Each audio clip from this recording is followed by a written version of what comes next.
बात पते की लाख टके की बात पते की। नमस्कार किसान साथियों, कैसे हैं आप। मैं आपका कृषि मित्र अनुपम तिवारी आपका हमारे कृषि नेटवर्क के यूट्यूब चैनल पे बहुत बहुत स्वागत करता हूं। हर हफ्ते हम रविवार के दिन यानी आज के दिन शाम 7 बजे आपके द्वारा चुने हुए एक विषय पर अपनी कृषि नेटवर्क की टीम के साथ सलाह मशवरा करते हैं।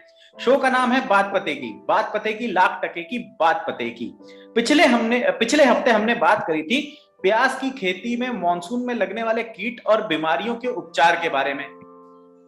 मैं आप सबका हमारे साथ जुड़ने के लिए धन्यवाद देना चाहता हूं और अपने किसान भाइयों से आग्रह करता हूं कि चैनल सब्सक्राइब करना ना भूलिए और साथ ही जो बेल आइकन है उसको जरूर प्रेस कर लीजिए। उससे क्या होता है कि चैनल पे जब हम कोई भी नई वीडियो डालते हैं जिसकी जानकारी आपके लिए बहुत महत्वपूर्ण है, डालते ही उस वीडियो का नोटिफिकेशन आपके पास आता है और सबसे पहले आप उस वीडियो को देख पाते हैं। तो एक तो आपको चैनल सब्सक्राइब करना है और दूसरा बेल आइकन दबा के नोटिफिकेशन का अलर्ट ऑन कर लेना है।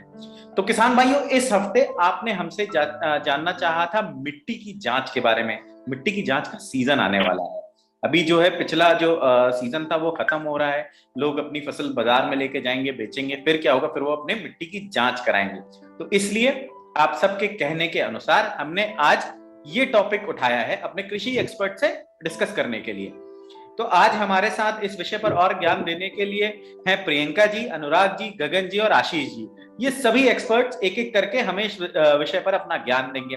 हम शुरुआत करते हैं प्रियंका जी से। प्रियंका जी, सबसे पहले तो आप हमें सबको ये बताइए कि मिट्टी की जांच क्या होती है। जी अनुपम जी, मृदा परीक्षण यानी खेत में निर्मित रसायनों या कार्बनिक पदार्थों का लिखित स्वरूपों से विश्लेषण होता है।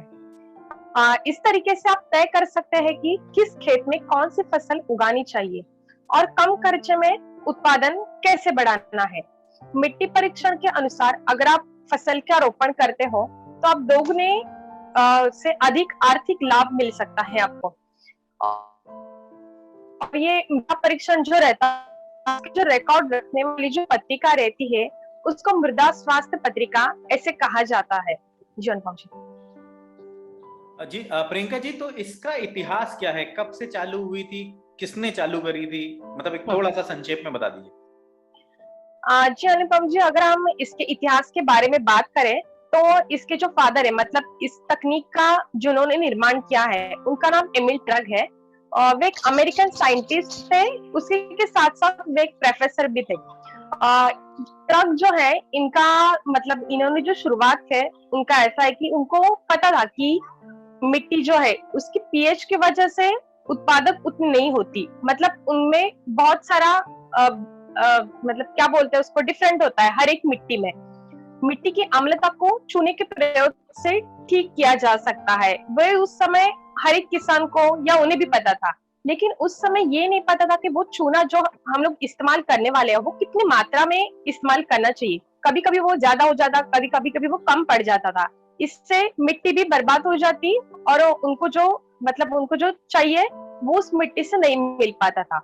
इस समस्या को ठीक करना वो उनका लक्ष्य था। इन सब की वजह से ट्रक को यही लक्ष्य था कि मिट्टी का व्यावहारिक परीक्षण विकसित करना चाहिए जिसका उपयोग सभी किसान भाई अपनी मिट्टी के लिए कर सकते हैं। उनके लिए ये इसलिए भी इम्पोर्टेंट था क्योंकि इनको खुद की जो खेती थी उसमें भी बहुत सारे वो अम्लता वाली मिट्टी थी। और वे जिन जिले में रहते थे वो भी मतलब वो भी मिट्टी 60% वो मिट्टी अम्लताधारी थी। तो उसको ठीक करने के लिए भी उन्होंने इस तकनीक का निर्माण किया। 1930 में उन्होंने इस तकनीक का निर्माण किया जिसको अभी हम सॉइल टेस्टिंग टेक्निक बोलते हैं उसका। जी, तो बेसिकली मिट्टी में पीएच लेवल वहां पे ज्यादा था, उन्होंने चूना मिलाया पर उन्हें क्वांटिटी नहीं पता थी चूने की कितनी मिलानी चाहिए। इसके इसके लिए मिट्टी की जांच की उन्हें आवश्यकता पड़ी और इसका इजाद हुआ। गगन जी, अब मैं आपसे पूछना चाहूंगा कि क्यों जरूरी है, ये क्या फायदे हैं मिट्टी की जांच के। जी अनुपम जी, वैसे तो अच्छे से बताया प्रियंका जी ने विस्तार से इसके बारे में। मैं थोड़ा सा पॉइंट अपने एलैबोरेट करना चाहूँगा। जैसे बात की उन्होंने पीएच की, अगर हमें पता चल जाएगा, टेस्ट करवाते हैं मिट्टी का कि हमारी मिट्टी की पीएच मान कितना है, लवणीय है या क्षारीय है, हम उसी के बेस पे अपनी फसल बोएं ताकि उसकी अच्छी उपज हो, गुणवत्ता अच्छी हो और उसे किसान को ज़्यादा लाभ मिले उससे। दूसरा क्या होता है कि अगर आप मिट्टी की अपनी जांच करवाते हैं, हमें पता चल जाएगा कितनी उसकी मात्रा है पोषक तत्वों की। उसी के बेस पे आप नए पोषक तत्व डालेंगे। एक तो आप लिमिटेड डालेंगे कि ज्यादा क्वांटिटी नहीं डालनी पड़ेगी, जितनी कमी है उतनी डालेंगे, तो किसान के रुपए बचेंगे, लागत कम आएगी उर्वरक पे। दूसरा क्या है कि जो उत्पादन है वो ज्यादा होगा, उत्पादन की गुणवत्ता अच्छी होगी, ये सब चीजें होगी। और दूसरा क्या होगा कि जो पोल्यूशन हो रहा है, फार्मर ज्यादा से ज्यादा उर्वरक डाल रहे हैं, उसके वजह से पोल्यूशन हो रहा है, मिट्टी का पोल्यूशन हो गया, पानी का पोल्यूशन हो गया, या फिर जो नीचे सूक्ष्म जीव रहते हैं मिट्टी के अंदर, उनका नुकसान हो रहा है, तो उससे भी हम बच सकते हैं। जी अनुपम जी। जी गगन जी, अब अनुराग जी मैं आपसे ये जानना चाहता हूँ कि कितने टेस्ट होते हैं अगर किसान अपनी मिट्टी का सैंपल लेके टेस्ट कराने जाए, तो कौन कौन से टेस्ट होते हैं? यह एक जेनरिक टेस्ट होता है? जी अनुपम जी, खेत की मिट्टी की जांच के लिए सबसे पहले देखा जाए तो फार्मर बहुत से उर्वरक का उपयोग करते हैं। एंड उर्वरक का उपयोग जो करते हैं वो उनको जानकारी नहीं रहता कि उनकी मिट्टी में कौन सी सूक्ष्म पोषक तत्व की कमी है। इसके वजह से उनको अगर नाइट्रोजन की मात्रा ज़्यादा डालनी है तो वो कम डालते हैं, अगर पोटास की मात्रा कम डालनी है तो ज़्यादा डालते हैं। तो इसके लिए मृदा परीक्षण बहुत ही ज़रूरी है और ये सभी किसानों को करवाना चाहिए, या छोटे किसान हो या बड़े किसान हैं, ठीक है। और देखा जाए तो पौधे को कुल 17 पोषक तत्व की आवश्यकता होती है। इसमें से जो मुख्य पोषक तत्व हैं वो नाइट्रोजन है, फास्फोरस है एंड पोटास है। ये तीन जो मुख्य पोषक तत्व है ये बहुत ही जरूरी होता है, और इनका उपयोग जैसे मैं बताऊं, नाइट्रोजन, फास्फोरस और पोटास, इनका उपयोग उर्वरक के रूप में किसान भाई करते हैं। और इसके अलावा भी और जैसे सूक्ष्म पोषक तत्व हैं जैसे लोहा, बोरान, तांबा, जस्ता, मैग्नीशियम और बोरान, क्लोरीन, निकिल वगैरह। तो इन सूक्ष्म पोषक तत्व की अभी आवश्यकता पौधे को होती है। तो जो भी हमारे किसान भाई हैं वो साल में कम से कम एक बार अपने मतलब जिले के या अपने ब्लॉक में जाकर के मृदा परीक्षण करवाएं। और इसके बाद मृदा परीक्षण करवाने के बाद सरकार की तरफ से उनको सॉइल मींस हेल्थ कार्ड भी मिलता है, जिसमें ये A to Z जानकारी लिखी रहती है कि आपके मिट्टी में कौन से पोषक तत्व की कमी है।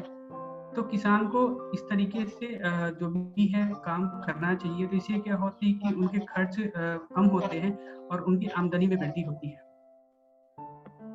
जी अनुराग जी, तो बेसिकली इन सब चीजों की टेस्टिंग होती है।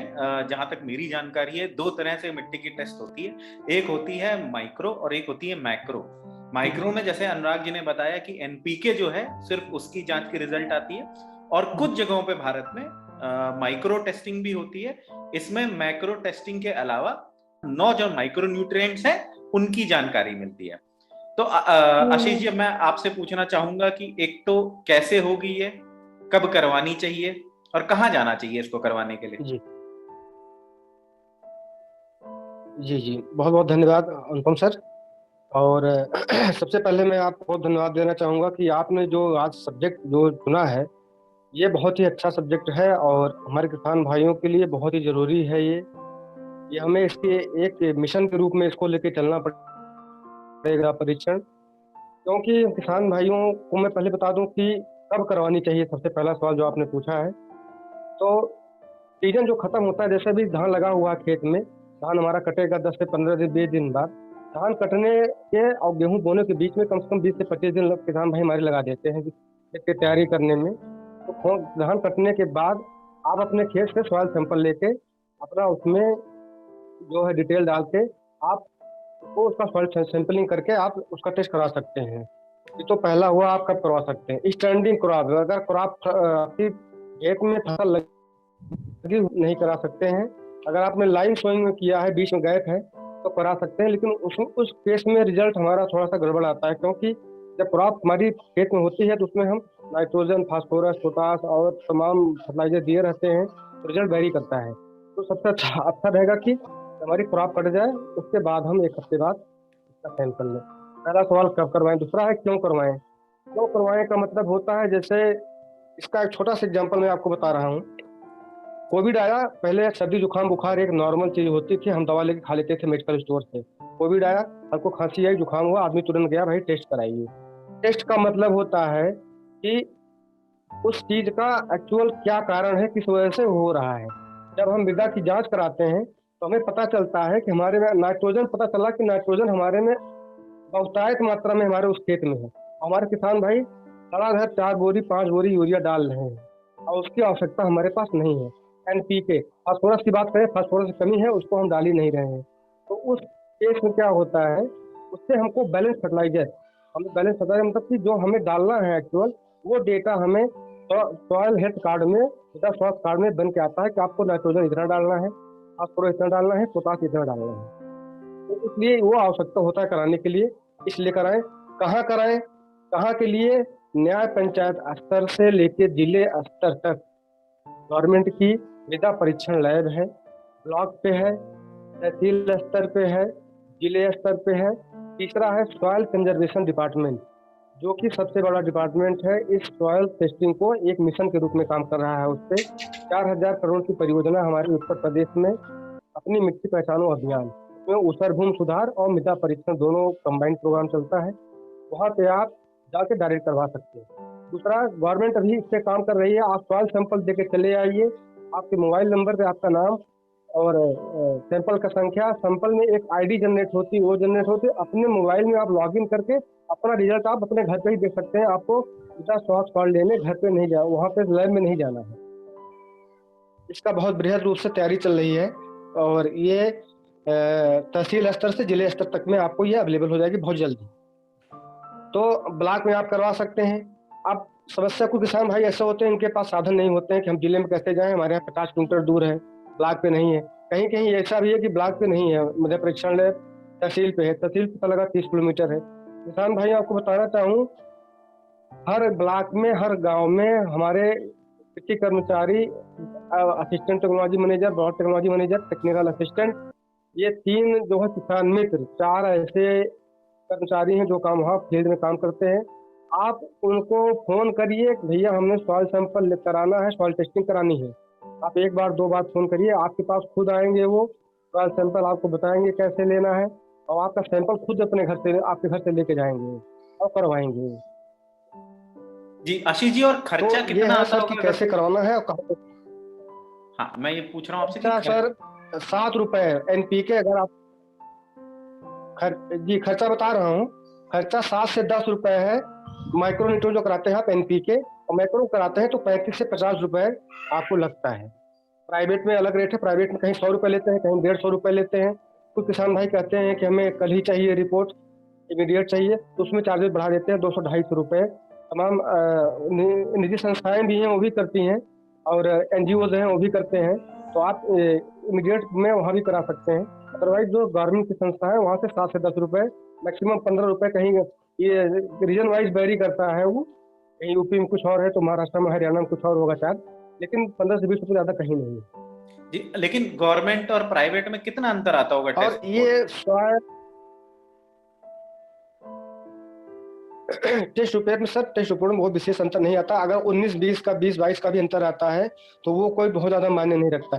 जैसे वो दे दिया कि 1 एकड़ में आपको जिस खेत का सैंपल आप ले गए कि 1 एकड़ में दे दिया गवर्नमेंट में कि आपको 50 किलो नाइट्रोजन डालिए, प्राइवेट ने दे दिया 60 किलो, तो वो कोई बहुत ज्यादा मायने नहीं रखता। दूसरी चीज, अगर नाइट्रोजन की कमी आपकी रिपोर्ट में आती है किसान भाइयों, तो मैं आपको बता दूं, नाइट्रोजन की कमी को आप पूरा करने के लिए यूरिया ना डाल के आप हर खेत, आप जितने खेत हैं उसमें दलहन की फसल एक बार जरूर लगाएं। तो किसान भाई अपना खेत चयन कर लेते हैं, उसमें 10 साल से गेहूं ही लगा रहे हैं। दलहन की फसल, चना, मटर, उड़द, मूंग, एक ऐसी फसल है दलहन की जो कि पर्यावरण में जो नाइट्रोजन होते हैं उसको एब्जॉर्ब करके पत्तियों, तने और जड़ तक जाके उसको नाइट्राइट से नाइट्राइट फॉर्म में कन्वर्ट करके एटमॉस्फेरिक नाइट्रोजन को अपने खेत में फिट करता है।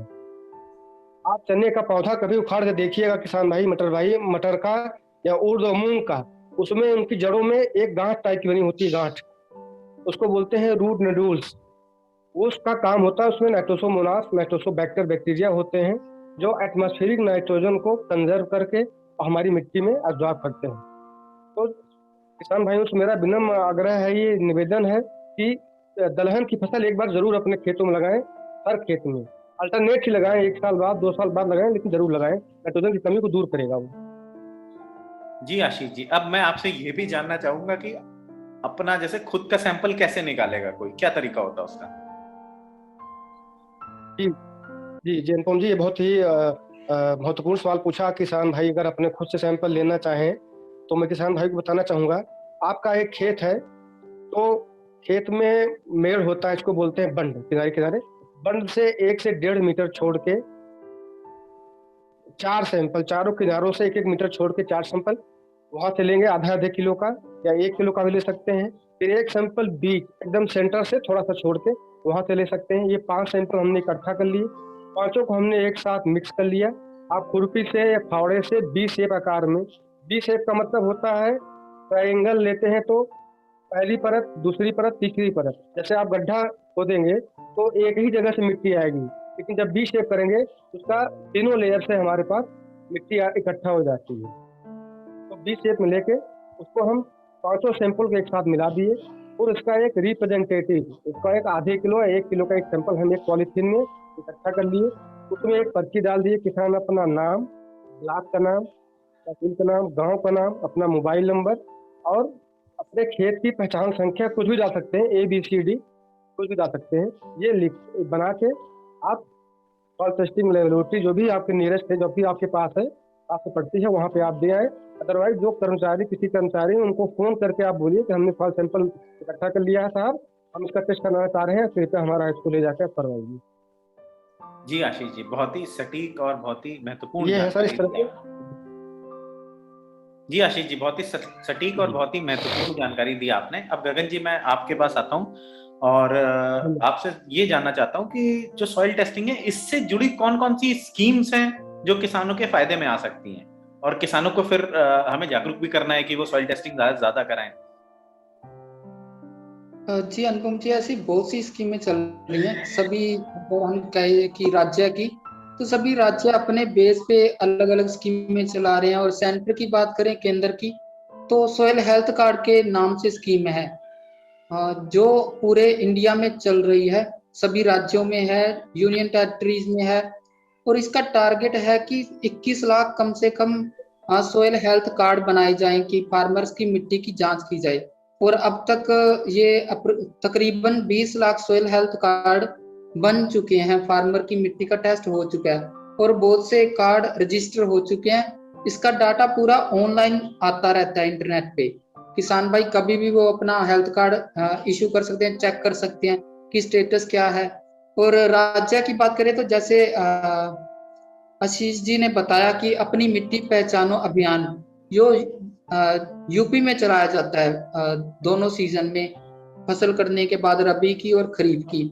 ऐसे ही एक हरियाणा में स्कीम चल रही है, अभी लॉन्च हुई है, हर खेत स्वस्थ के नाम से। हर खेत स्वस्थ खेत के नाम से हरियाणा के चीफ मिनिस्टर द्वारा चलाई गई है ये स्कीम। और सर जो राजस्थान में है वहां पे स्वस्थ धारा खेत हरा के नाम से स्कीम चल रही है। ऐसे ही हम बात करें तो सभी स्टेट्स की, राज्यों की अपनी अपनी स्कीमें हैं जो समय समय पर चलती रहती हैं ताकि वो मिट्टी की जांच कर सके, किसानों को प्रोत्साहित कर सके कि वो ज्यादा से ज्यादा अपनी खेत की जांच करें और उनकी आय में वृद्धि हो। जी गगन जी, तो बहुत अच्छी जानकारी दी आपने। अब सरकारी योजनाओं के बारे में अगर आपको जानना है तो आप पिछले हफ्ते का शो देख लीजिए, उसमें ज्यादातर सरकारी योजनाएं बताई गई थी आपको। माइक्रो न्यूट्रिएंट्स के बारे में जानना है तो 3 हफ्ते पुराना शो देख लीजिए, उसमें माइक्रो न्यूट्रिएंट्स की पूरी जानकारी दी गई थी आपको। तो हमारे जो अपने सारे शोज बनाए वो इस तरह से बनाए कि हर शो एक दूसरे से एक तो जुड़ा हुआ है और दूसरा हमेशा वो आपके हित की बात करता है, और बात करता है हमेशा पते की। कभी भी मुद्दे से इधर उधर जाके कोई बात नहीं हम करते हैं। तो सबसे पहले तो आज हमारे सभी एक्सपर्ट जो हमारे साथ जुड़े उनका मैं धन्यवाद कहना चाहूंगा। उन्होंने इतनी सटीक जानकारी दी मिट्टी की जांच के बारे में, क्यों करवानी चाहिए, कब करवानी चाहिए, कैसे करवानी चाहिए, कहाँ करवानी चाहिए, खुद अपना मिट्टी का सैंपल कैसे लेना चाहिए और कितनी स्कीम्स हैं इससे जुड़ी हुई। तो मैं चाहूंगा, आपसे आग्रह करूंगा कि आप इस वीडियो को लाइक कीजिए, शेयर कीजिए, ताकि आपके ही जैसे अन्य जो किसान भाई हैं जो ये शो नहीं देख पा रहे हैं अभी, उन तक ये शो पहुंचे। हमारे चैनल को सब्सक्राइब कीजिए नोटिफिकेशन का बेल आइकन जरूर दबाइए ताकि नेक्स्ट जो हम वीडियो लेके आए, ज्ञानवर्धक वीडियो जो आपके लिए होगा, आपके लिए बहुउपयोगी होगा वो वीडियो, वो सबसे पहले आपको दिखाई दे। तो आज के लिए मैं आपसे आज्ञा लेना चाहूंगा यहाँ पे। अगले हफ्ते हम फिर मिलेंगे एक नए टॉपिक के साथ, जो आपने हमें या तो हमारे ऐप पे, कृषि नेटवर्क के ऐप पे, या यहाँ हमारे YouTube चैनल पे कमेंट करके बोला होगा कि इसके बारे में आप अपना अगला शो बताइए। प्रियंका जी, सबसे पहले तो आप मुझे बताओ कि खेत की तैयारी किसी भी किसान को क्यों करनी चाहिए? खेत की तैयारी करने का जो मुख्य उद्देश्य है वो है कि फसल की ज्यादा से ज्यादा पैदावार लेने के लिए हम खेत की तैयारी करते हैं। तब तक मैं आपसे आज्ञा लेता हूँ। धन्यवाद। बात पते की लाख टके की बात पते की।